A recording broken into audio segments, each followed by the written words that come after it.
Today is the wrap. It's session 8 of an 8-session series entitled Sexuality by Design. So let me kind of summarize, make sure we get this.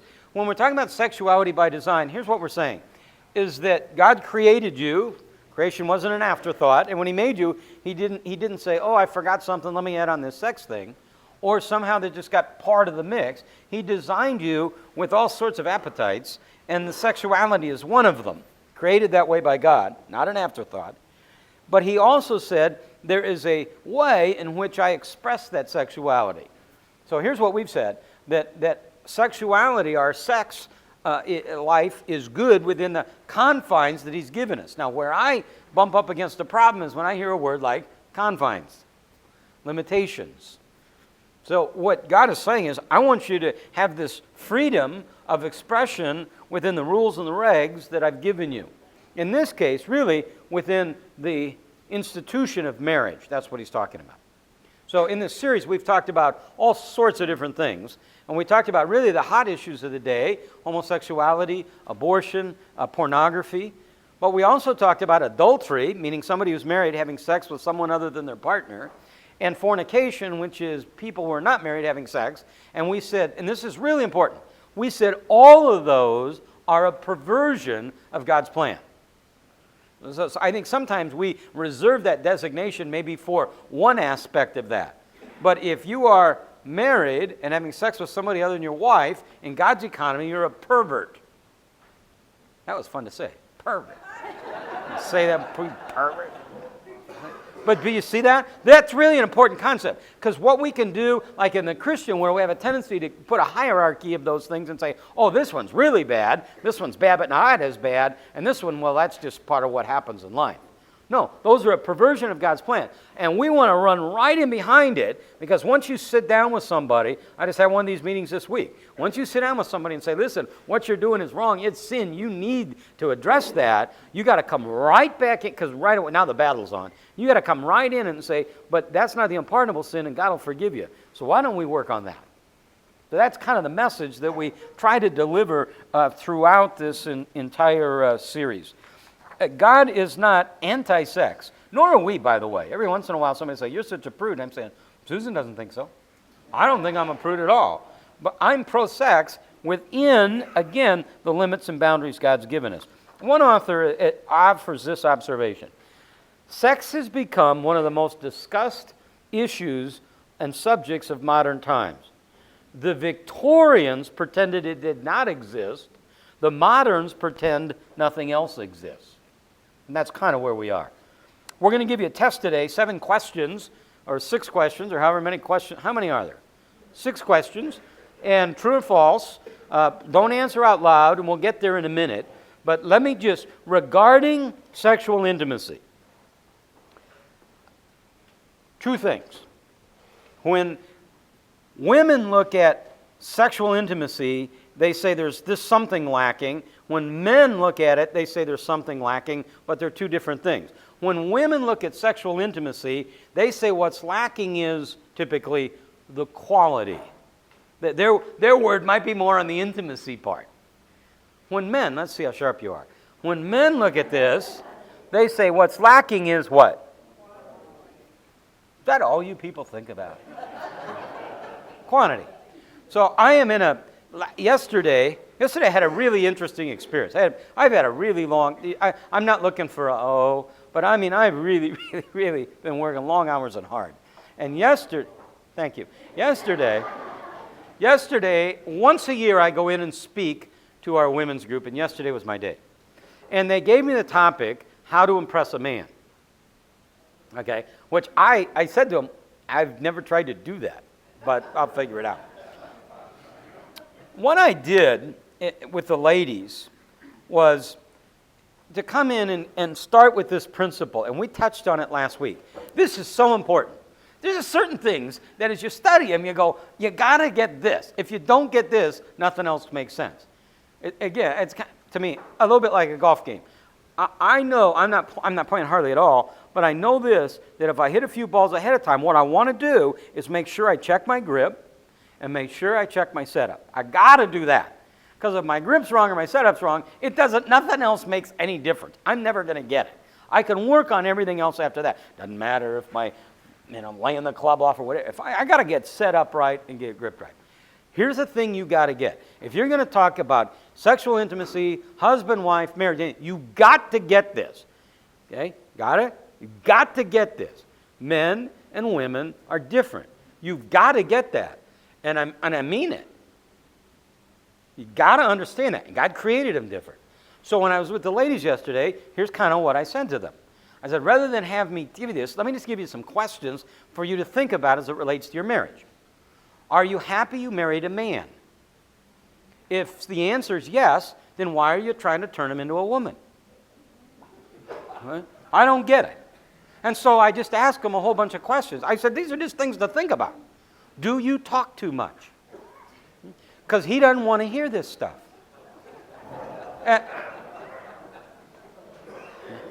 Yeah, they had a similar reaction. But here, hang in there with me, because I think this is a great point.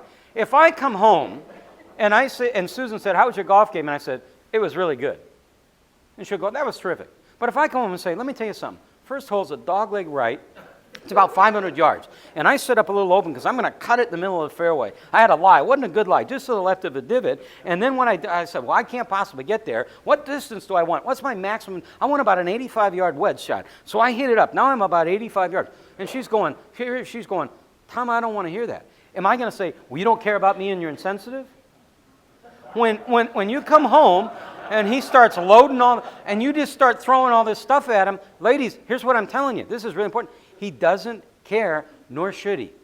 He doesn't need all this information. He isn't going to hang in there. The key for you as a gal to a vibrant marriage is to have a good girlfriend who will listen to all that stuff. Okay? You got to have it. So that was it. We had I talked for an hour and a half. We had a lot of fun. I probably had more fun than they did. But we went through those things. You've got to come back to this. So if you're going to talk about this sexuality and all that goes with it, you got to understand just by that very thing right there. A woman's looking for the intimacy. There's a romance part of it. A guy's not oblivious to that, but there's a physical part of it to that whole relationship. Now you bring the two of these together. In a sense, this is the capstone of these 8 weeks together. We've talked about sex and all sorts of things. Don't do this, shouldn't do this. Now we're saying this is what you should do. This is what God has in place for a husband and wife. But when you bring two people together and you start with a premise, they are different, wired different, plumbed different, all the stuff that goes with it. You bring them together, you're going to have some level of tension. They're not going to see things the same way. But the problems are not insurmountable. They do require two things: trust and talking. Got to trust each other and you got to talk. That one of my basic things. Susan and I weren't married very long. I came in one day. I said, how you doing? Fine. I said, oh, good. I walked away, and a little bit later she said, I'm not doing fine. And I said, then why would you tell me you were? Okay, I'm not bilingual. I don't speak English and read body language. If you say to me fine, I'm done. I'm not going to try to figure out what did she really mean. You mean fine. And then you got to trust and you got to talk. Well, now with this area of sex, now we really have to spend a little bit of time and understand the difference. Let me set some things. We're going to go all over the map, and we'll have fun for the next 35 minutes. First question. One's true, one's false. In fact, just to save us all the embarrassment of being wrong, the second one is always true. Okay, just so you don't even have to wonder. I don't know why they don't do college this way. I would have been a valedictorian. Okay? Intercourse and intimacy are not redundant, but they're related. One author says it this way: love may or may not include sexual attraction. It may be expressed in sexual desire, but sexual desire is not love, necessarily. You have all sorts of people who are having sex, but love is not at the center part of it. But intimacy and sexuality, those are related issues. So a man, we laid this out for you last week, a man will give love to get sex. A woman tends to give sex to get love. But they're not interchangeable. There's a classic example in the Old Testament guy by the name of Amnon, who is the son of David, falls in love with Tamar, the sister of Absalom's son David. So he's in love with his sister. In the midst of all of this, here's what he's in love to the point where he's sick. She brings him, here you go, in parentheses, chicken soup. She's trying to help him through this. He took her and he said, come to bed with me. She resisted. He brought her in. He raped her. And then he hated her with intensity. There was the intimacy that he desired physically, but not the emotional intimacy. It's really important. And maybe more guys than gals at this one. Guys, to understand, just because you're having sex doesn't mean it's intimate on her end. This is not just an exchange of bodily fluids. This is not just a physical function. That this becomes an expression of a physical oneness. Leave, cleave, the two become one, but there's intimacy that needs to be associated with it. Here's the second thing. The Bible doesn't downplay sexuality in marriage, but it emphasizes it. It's not like God said, all right, I made them sexual creatures, and I got to talk about this, but I don't want to really make it a big deal. Let's put it somewhere where they'll never find it. Let's hide it in the Old Testament. Okay? God doesn't say that. God says in the New Testament, all the way through this, Hebrews chapter 13, verse 4, marriage should be honored by all, and the marriage bed kept pure, for God will judge the adulterer and all the sexually immoral. God's saying, listen, there's a marriage bed. There's this picture here of sex, really important here, not just for procreation, but for recreation. I'm born and raised Catholic background. And in the Catholic background, at the center of this, and I don't want to misrepresent this, but certainly at a centerpiece, I probably get more questions, when we talk about Catholics, I probably get more questions about this than anything else. At the centerpiece of this is Mary. Do I pray to Mary? Do I worship? All this other stuff. Okay? Mary, co-redemptus, all those things. I get them all. Well, here's the deal. Here's the thing with Mary. The Catholic Church teaches, and it's biblically accurate, that Mary was a virgin when she gave birth to Jesus. Right? Virgin birth. Core element of our faith. Where they get off base and on non-biblical is to say, now think about this, that Mary remained a perpetual virgin. Here's the problem. In Scripture, we're introduced at a couple of different times to Jesus' brothers, and if I remember, and I didn't check, as I remember, there were 4 of them who were named. Jesus' brothers, they name them, the 4 of them, and sisters, plural. Now, I don't want to be crass, but I want you to get this. That means Mary and Joseph did it at least 6 times, if they're scoring at 100% here. And I went to Holy Family grade school. And when we came in to the school, there were statues of the Holy Family. So there'd be Joseph and Mary and little baby Jesus. And I always wondered why on that statue Joseph had such a frustrated look. Well, now I understand it. He's married, but there's nothing going on. Now let me and what message does that say? This is the ideal relationship? That's not biblical. God says, no. Sex is not just about procreation. It's not dirty. It's not disgusting. It's not ugly. It's a beautiful thing that's to be celebrated. Single, celibate, married, celebration. It's a wonderful thing. Here's the third thing. The goal of intimacy is not to retain control, but to relinquish control. In other words, in a relationship, neither party tends to typically be the woman, I think. Neither party should be using sex as an instrument or a weapon in some sort of a battle here for control and authority. Neither party. So one of the questions I asked the ladies yesterday, are there any things you're doing to get revenge? Because if you are, that typically comes in one of 2 ways. Either A, you do something to provoke him. You know his buttons, so you sit back there with a remote control, and you go ding, ding, ding, ding, ding, and you push it, and then he explodes, and you go, oh my God, I didn't mean to do anything. Well, you little wench. You knew exactly what you were doing. You're just pushing those buttons, and you know you're going to set them off. It doesn't mean you don't have a discussion, but that's no way to deal with it. The other way that you try to get revenge or punish somebody is not to do something, but withhold something. So that kind of an attitude. And oftentimes, it's sexual in its nature. That leads to all sorts of problems. Look at 1 Corinthians. In fact, I'll even have you. I think the only time today I'll say open your Bibles. But if you have them, because this is so huge, 1 Corinthians chapter 7.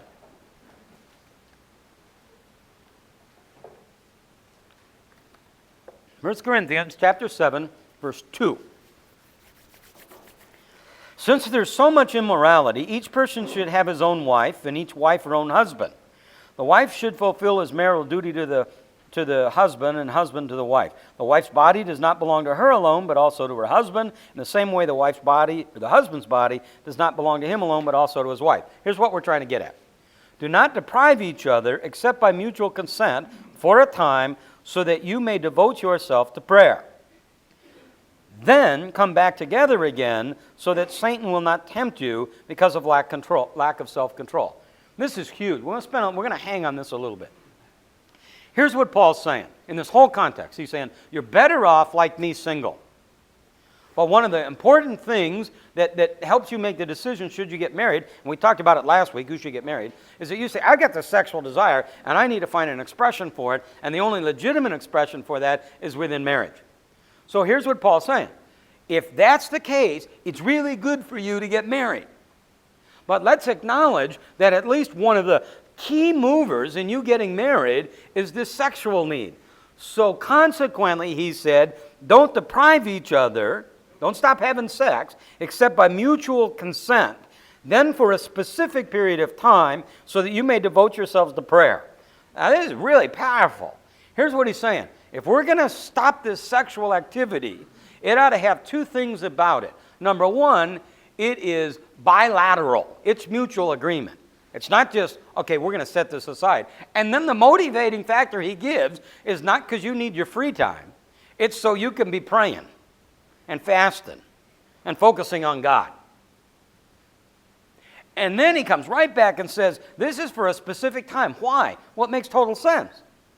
Because if I stay in that position very long, I'm going to give Satan an opportunity to get in there and to tempt. Why? Because I've acknowledged that the sexual part is a big part of me getting married. Isn't that beautiful the way it comes together?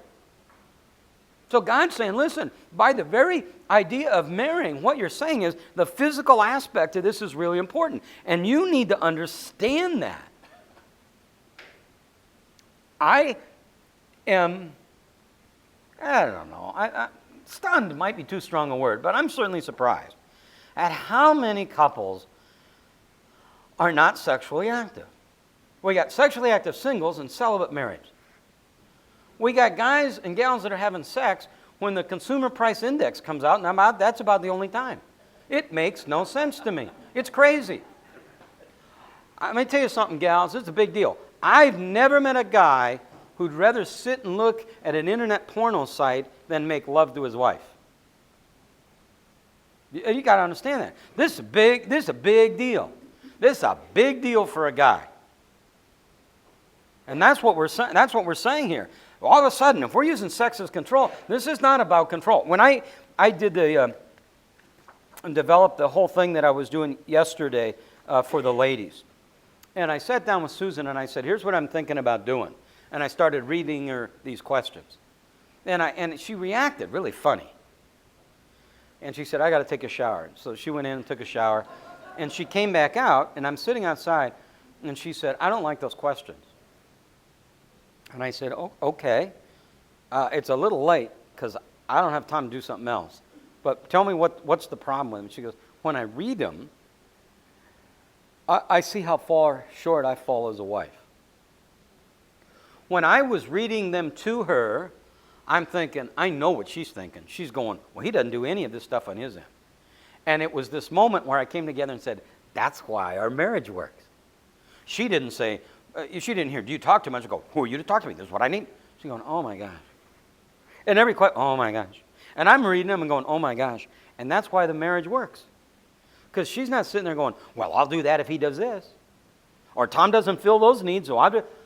And I'm looking at him saying, even if she doesn't, this is how I want to be. That's what this is about. Marriage at its core is about you not thinking about you. One of the questions I had yesterday is, does your husband have enough free time? You say you need it, well, so does he. And it's just question after question after question. And if your mindset is, I want my rights, then you're not going to go anywhere. My question was this. I said, I want to end with two questions. Number one, would you want to come home to you? Number two, would you want to be married to you? Then you better deal with it. And if the answer is really, because I wouldn't want to be married to me. And I'm open about that. I'm a great date. I'm a lousy husband. I'd rather date me. I'm a great date. I wouldn't want to live with me. But I got to ask those questions. Man, and if the answer is no, I wouldn't want to come home to me. Again, it's just all sorts of thinking. I said, you spend more time getting dressed up and looking nice to meet your girlfriend for coffee than your husband when you come home. If he comes home and you look all frumpy, what's that say to him? Well, you don't even think highly about yourself. These are huge issues.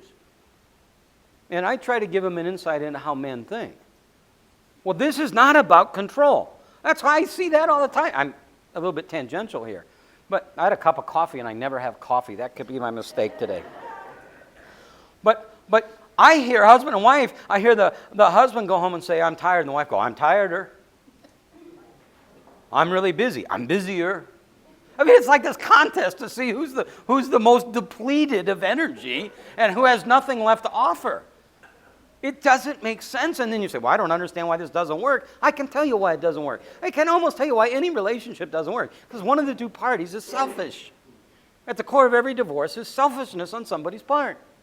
May not be you, but it's the other person. And I'm always asking myself, why are they reacting that way? My assumption is I've done something. Here's the next question. Sexual fulfillment requires multiple relationships or monogamous relationships? I hope that we would answer monogamous relationships. Marriage is about monogamy, not celibacy. Again, I'll see it a lot, because you got to understand here, we're talking not just about marriage, but sexuality in its totality. I'll see a lot of singles, and they'll go, well, I'm just with this person right now, and it's an exclusive relationship that's we're monogamous. And then they'll break that relationship, then they'll have another relationship that's monogamous. The term I use is they're sequentially monogamous. So at the end of the year, they've been not monogamous to 12 different people. You don't need. Is variety important? Yeah, but it's not a different person. I can tell, and women aren't always receptive to it. I think at your core you know this is true. The key to this, gals, if you want to crank up this sex thing, the key to it is for you to be the aggressor. You take charge. You initiate. There ain't a guy in the world who's going to go, oh, I have a headache. It ain't going to happen. It's just not there, man. And you take the initiative. We're coming into summertime. Every summertime, I got to deal with the same issue at church. I'm so sick of this, but I know I do. We need to dress modestly. Part of it is, it's 120. So the less clothes I can wear, the better off I am. You should dress modestly. But not at home. I'll be a little at home. Probably a little something going on there. There's a whole dance to this, man. And you're in control.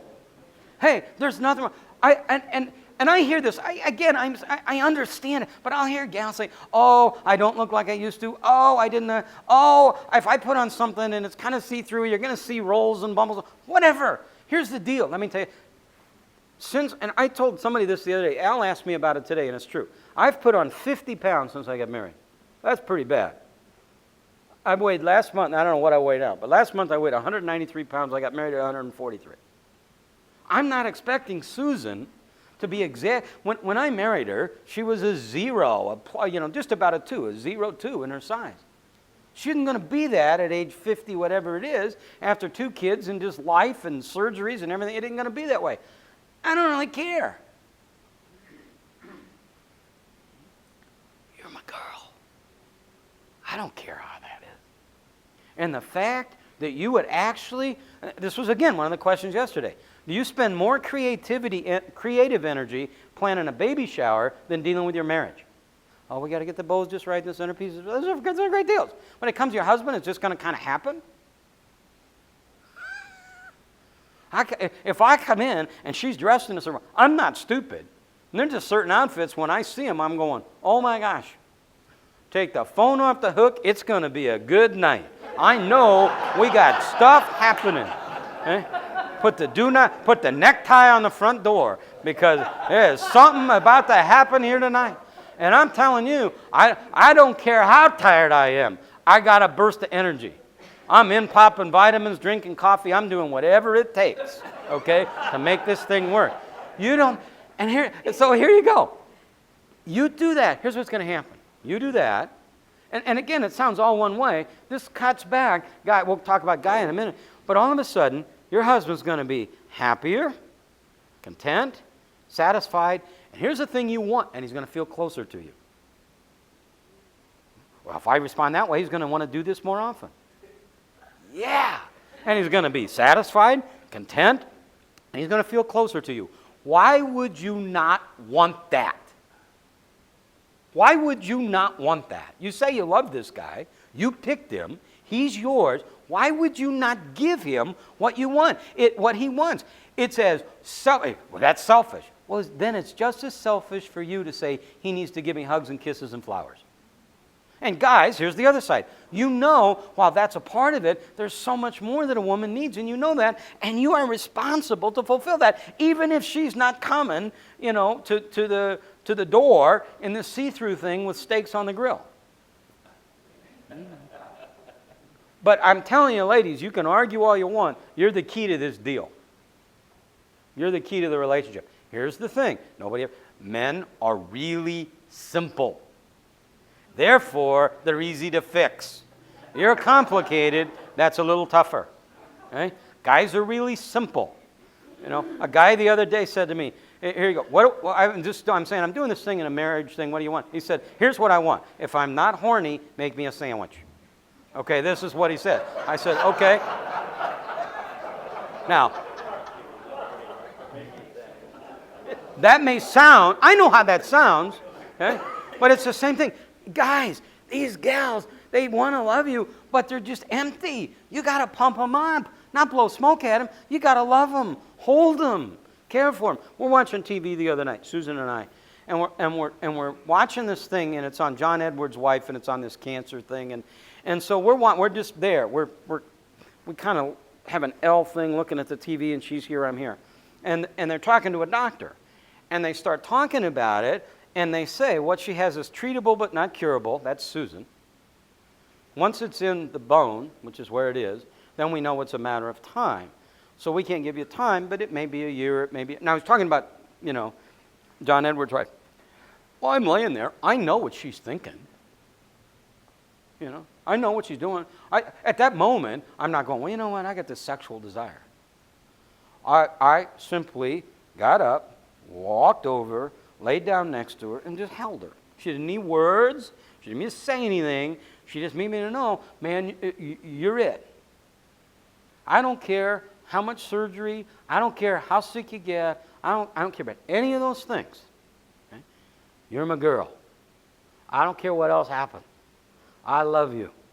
I want to be intimate with you. And if the sexual part is there, great. And if that can't happen, whatever. I love you for you. My love for her is deeper now than it's ever been. It's different, but it's deeper. If you want to, and I say this all the time, if you want to talk about love, there is that time, walking down the beach, holding hands, and that's exciting, and blah, blah, blah, blah, blah, and you're tingly, all that stuff. That's great.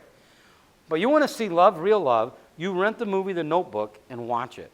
That's love. Okay? I'm loving you even when this isn't working.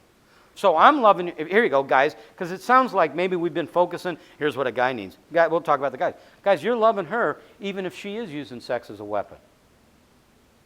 You're loving her even if she's not meeting needs. Ladies, I want to come back to it. Ladies, I don't know if you understand how simple it is to get your husband to be the man you want him to be. He just wants you to... They're little baby boys. Tyler's doing this thing on how to raise a boy, and he's reading this stuff, and this guy said, men are, when they're little boys, they just need the approval of their mom and dad, and when they grow up, they just need the approval and the appreciation of their wife. I had this day the other day, and I'm telling you, I had no time for nothing, which is a problem, because I got the bladder the size of a pea.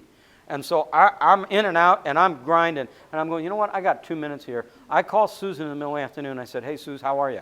Good. How you feeling? I feel pretty good. And she said, I know you're really busy. When are you going to be home? And I said, I think it's going to be one of those, 5 in the morning till 9 at night days. And she said, okay. And I said, okay, I'll talk to you. She said, Tom? And I said, yeah. She goes, thanks for calling. That means a lot to me. That you take time to call. That's pretty cool. I hung up. You know what happened? I called her 2 more times. I was like a little dog when she said that.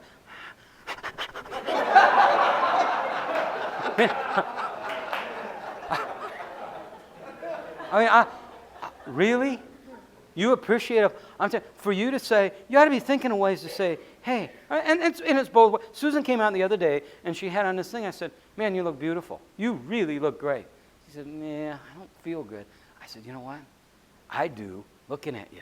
Man, do you look great. I wasn't trying to manipulate her, but you know what I know? She needs to hear that. She's sucking gas. She doesn't feel like a beautiful woman, and she is. This is really simple. If you don't give a rip in this, and you're not sitting back, keeping score, trying to figure out, you owe me this, and I said 3 nice things to you, you're 2 behind. If that's your attitude, it's never going to work. But if you're really saying, I want to meet your needs, I want to be the guy that you need, I want to be the gal you need, there's no way that doesn't work. A couple of more things here. Intimacy is upgraded when it's discussed. And I'll let you kind of work your way through this passage. But this is the whole idea of, again, expressing verbally what needs to take place, what's happening, not just sexually, but again in life. Ladies, key to communication. When you're playing that game, okay, and he said, how you doing? Fine. And it's not fine? And then you end up sitting in my office and we're talking, and you go, well, he knows it isn't fine. I'm telling you something. He doesn't know. Well, he's got to know. No. He's dumb as a brick. You said fine. He heard fine. He isn't looking for more information. Subtle, not spoken here. That's what I want to communicate. If you're not fine, and I told, again, Susan early on, if you're not fine, you need to tell me. Because if you say fine, I'm going to go, yeah, she's fine. If you're not fine, tell me, because we can fix it. In this whole process of life, intimacy as well, this has to be talked about. So I'll sit with a guy and say, or a gal, I'll say, 1 to 10, how's your marriage? And she'll say, I don't know, 4. Are you going to ask him? Yeah. Well, then I'll say 6. Okay? I'll say to the guy, how's your marriage? 1 to 10. 9, 9.5. I mean, you got issues here. You got problems here. How does that happen? You got to know. You got to talk. Ladies, don't assume that he knows what you're thinking. Guys, you got to listen to her. I know that there's a lot of stuff you got to sometimes get through to hear it, but you got to get to the core. You got to ask questions. You got to make an effort. What do you really mean? I think, is that the last? No, one more. God encourages the quality of intimacy, sexual intimacy. Solomon, in Song of Solomon, eat, O friends, and drink your fill, O lovers. What he's talking about here is a vibrant, wonderful relationship, not just sexually, but in a marriage. Talking to a guy, and here's what he said. He said, 6 years ago, or something like that, I was in a newly married Bible study. 9 newly married couples. 6 years ago. And the study broke up. I ran into a guy the other day, and between the 2 of us, we were able to figure out that of the 9 marriages, ours are the only 2 that are still together. Well, tell me what that message is to a lost and dying world. Come to Christ. You'll have a new life. Things will be different. You can't even keep a marriage together. Practical things, 5 of them, out the door you go. Number 1, commit to experience sexual intimacy. This is important. It's the idea that, again, back into 1 Corinthians 7, I got to understand that this marriage relationship has its component. I understand all sorts of romantic, but sex is part of it. Number 2, trash your taboos and unleash your creativity. Sometimes, and maybe even you've been raised in this Christian home, and somehow you got in your head that sex is dirty, disgusting. It isn't. And there may be these things that mindset is playing in there, and that needs to be just abolished. Number 3, find out how to meet your partner's needs. Now, let me tell you how you're going to find out. You're going to ask. The other night, we had, and it was, I thought, really wonderful at the church. We had Max McLean in and a little bit of staff that he brought to perform the screw tape letters. After Friday night's performance, we went out and had dinner. And these guys debriefed the whole thing. Lighting was wrong, cue was wrong, this. Here's what you need to do. And this is a little awkward. But when you're done with this whole sex thing, you got to say, how was that for you? How did that work for you? Was that pretty good? And not yeah, okay, you're really a man. It's, you got to have the conversation. I don't know about anybody else. Let me tell you something. I want to know. Because I want to do this right. If I'm buying a new driver, I'm going out to Ping, and we're going to spend an hour trying to figure out spin ratios and angle launches and all this other stuff. Well, I don't give a rip about that compared to this. Baby, what's your spin ratio and how was the angle launch? Because I want to know. I want to know. I want to be, and I don't mind talking about it while it's going on. I'm fine with that. If you're saying to me, it needs to be a little bit to the left, I'm left-handed, man. I'm over there in a nanosecond. Tell me. This is important. And I'm telling you, this will free up all sorts of other areas of your life. It is stupid to have something this important, and then when you're done, go, how was that? Fine, blah, blah, blah. I just roll over and go to sleep. I want to know, man. I want a grade. I'm going to put a little sign. You can hold up 7.5. I'm fine with that. I don't care. This is really important. And gals, you may not even, and this may even be too honest, and if it is, I apologize. But in the whole sexual thing, it's as important to me. I get as excited as watching Susan get satisfied as being satisfied myself. Maybe that's sick. I don't know. So I want to know. You got to tell me, because I think I'm really great at this. But if I'm not, I'm open to criticism. Give me a little construct. I'm a worker bee, man. You just tell me what we need to be doing, and I'm doing it. Because you know what? Because the better it is for you, the more we're going to do it. Here's the 4th thing. Confirm your commitment to sexual fidelity. I don't think there is a smidgen of doubt in Susan's mind that I would be anything but faithful to her. And I got to tell her that. And I really have to tell her kind of in the middle. As I said, we got 2.5 years of this, and now I have 5 or 6 surgeries or whatever we've been through. I got to tell her, you know what? I don't feel like a woman. Man, you look like one to me. You're a woman. You're my girl. 3.5 billion women out there, 3.5 billion fish in the sea, and you be my tuna. You are it. I don't care about these other gals. Are there girls that are skinnier than you? Yep. Are there girls with bigger breasts than you? Yep. Are there girls that have better smiles than you? Yep. Are there girls that look prettier than you? Yep. Do I want any of them? No. I want you. You're the one I want. You're it. You don't need to. There's a lot of things to worry about. You ought to worry about global warming, but don't you be worrying about me being faithful to you, because here I am like your little dog. And I'm telling you, and you know what the idea is? Well, I'll tell her that one time and then we're done. No, I keep having to I get a little tired of this, but I have to keep saying it to her. You're it, baby. And I can tell. I can look at her and say, she's just not having it. She needs, you know what she needs to know? We're walking through the mall the other day, and there is this lady walking toward us. And she is really pretty, okay? I would guess probably about another 3 years left on her warranty. That'd be my guess. Okay? And she's walking at us, and I'm going, all right, I got to make sure I'm not looking. I got to make sure I'm not looking. I got to make sure I'm not looking. I don't know how to not look. Okay? And I know Susan, she's going, well, she's pretty. And I'm saying, yeah, I know that. But you got something she doesn't have. What's that? Right here, baby. Right here. She ain't got that. She wishes she had it, but she ain't got it. Man, you get, and that may sound stupid and silly to you, but you got to hear that. Gals, just like your guys got to hear, you know what?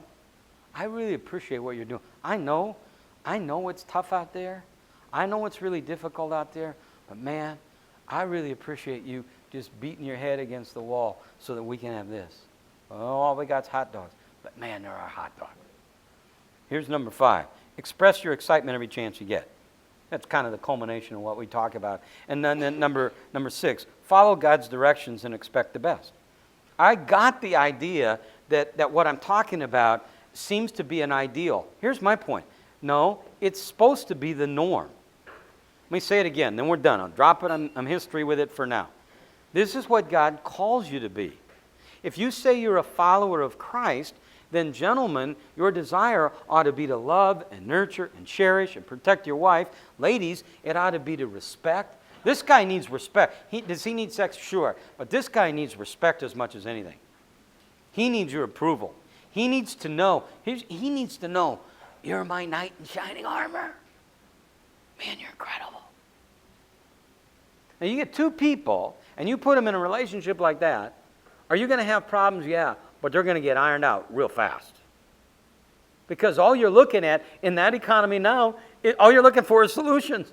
You're not looking for explanations. You're not looking to place blame. That's my Susan, we'll start something, and I'm always trying to figure out who's to blame. So you go, Tom, well, why do you care? Why do you care who's to blame? Why do you have to blame somebody when you look at it? I said, I don't know. I guess I have to blame. Well, let's not worry about who's to blame. Let's just fix this. And I said, all right. But part of fixing it is figuring out who's to blame. So, no. You get all that? Sexuality by design. That's God's plan. Now, next week, really important, if you've got friends in your sphere of influence, you're talking to them about Jesus, and you want them to hear who Christ is, why this is important, 4 weeks. You get 4 weeks out of them. You say, I'm going to buy you breakfast for 4 weeks. I need 4 weeks for you to come and hear this.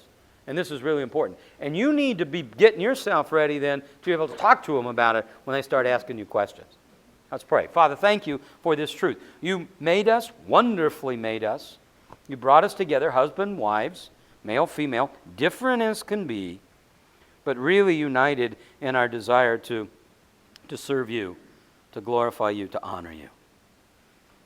God, I love this practical stuff that flows from your word.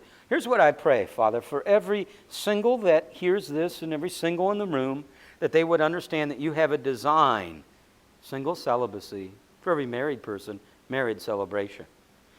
For every woman in a relationship, a marriage, who does naturally want to say, but my rights, but. I pray you give them eyes to look at their own life. For every guy who said, a lot of work, I don't know, I don't want to respond. What about me? She's not meeting my needs. That he'd be focused on himself and what he needs to do in this marriage. Then you put in the middle of that your spirit and your word. And you got a marriage that nothing can break apart. Nothing can separate. Father, thank you that you'd take the time in your word to preserve this truth and that we would sit here today and listen to that. We pray your spirit would open our eyes to see the truth of it. We pray to you in Jesus' name.